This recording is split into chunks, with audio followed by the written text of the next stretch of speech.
It takes courage to engage in life, love, and faith. Sometimes it takes courage to get up in the morning. My name is Christine Jurisic. I'm the founder of Retreat, Reflect, Renew. Until I realized this, I had not thought of myself as a courageous person. I believed courage was reserved for a few bold, fearless, larger-than-life leaders of the world. Anytime I needed the courage to speak up for myself, look for a job, reach out for help, meet a new friend, or try something new, I would wait to feel bold, confident, and fearless. Many times those feelings never came and opportunities were missed. The result was a lot of resentful feelings towards others and frustration with myself. Now I see courage as something within each and every one of us because God is inside us. I no longer view courage as some lofty goal attainable only by the superheroes and saints of the world, but as the place where we meet God.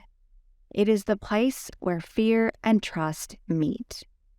With this definition, courage needs to be cultivated just as we nurture our relationship with God. Courage becomes the fruit of that relationship. It is a calling to live into as a Christian navigating the sometimes harsh realities of life. When you look at courage as a place of befriending fear and trust at the same time, you no longer have to rely on pretending to be strong when you're scared or waiting to feel bold when you have to make an intimidating move. Acknowledge the fear and walk with it. At the same time, you work on trusting God. The invitation is to find a sense of the divine within you, no matter what. And with God, you can do anything. Courage looks and feels different every day. There are times when having courage means being focused on taking one breath to get you to the next. Other times, it is voicing your truth despite being nervous about the reaction. I recently wrote a list of my most courageous moments, and here they are. Going to work the day after being demoted in my first TV anchor job. Leaving my dream job as a TV anchor and reporter to be a stay-at-home mom. Joining a faith-sharing group for the first time. Telling people I was writing a book. Creating boundaries with my time, saying no to people to make space for writing that book. Asking the founding board members of Retreat, Reflect, Renew to help me start something when I had no idea what I was called to create. Supporting my daughter's desire to go to college out of state. Helping my son walk into the arms of God in the last hours of his life. Planning my son's funeral.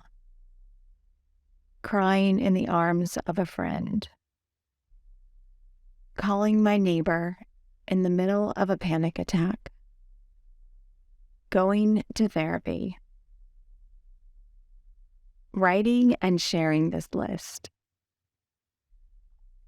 As I reflect on my list, I see that my most courageous moments were not ones in which I felt bold and fearless. I felt vulnerable and sick to my stomach. I felt as if I was opening myself up to either rejection or the unknown or judgment. There was fear and plenty of insecurities. What got me from one breath to the next was trust. When I say trust, I don't mean a warm and fuzzy feeling that everything is going to work out according to my plan. It obviously didn't in many cases. Sometimes I was in paralyzing fear or stress or isolation. It was a choice to move to the next moment with the hope that God's grace would be holding me if I allowed myself to be vulnerable. A belief that if I surrendered my plan, God would walk with me in another plan. In more recent years, my acts of courage come with a sense of an alignment with the mysteries of life. This is difficult stuff. Each one of my sentences have stories of doubt and darkness attached to them. My ability to surrender in my instances just felt like a gift from God, and I am thankful for those raw moments. They brought me to the next moment of feeling loved, comforted, and connected with humanity. In some instances, it has taken years, even decades, to see how those moments brought me closer to my true self, to others, and to God. When you surrender to the illusion of control and fear of the unknown, your sight can become clear to new possibilities. When you surrender your need to prove you know what you are doing, you can find the freedom that comes with self-acceptance. While you may be unsure of what to do, you can trust that the right people will come along to show you. When you surrender your independence and protective shield and allow yourself to be vulnerable with others, you can find comfort and healing in intimate connections with people. Holding fear alongside trust is an authentic way to find strength and navigate challenging moments. I can tell you this honest and more humble way is a lot less exhausting and easier to get through trying times. Courage is no longer about putting on a show or acting tough.